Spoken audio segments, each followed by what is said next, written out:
حضور صلی اللہ علیہ وآلہ وسلم نے اس ماہ کو برکت اور عظمت والا مہینہ کہا۔ مطلب یہ ہے کہ جو بندہ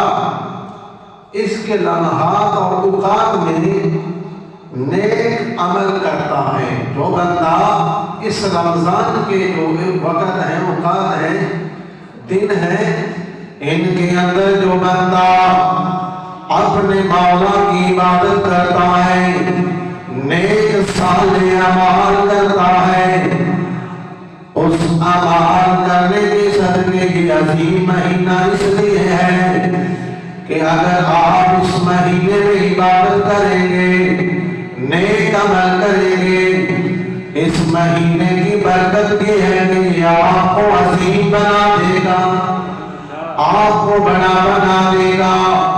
رب کی بارگاہ میں بڑا وہ ہے جو نیک صالح اعمال کرنے والا متقی پرہیزگار ہے،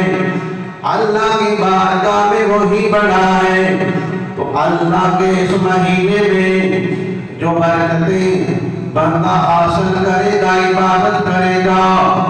یہ مہینہ اسے پھر یہ برکتیں عطا کرے گا کہ وہ عظیم انسان بن جائے گا۔ اور برکتوں سے مراد یہ ہے کہ وہ اپنے دامن برکتوں سے،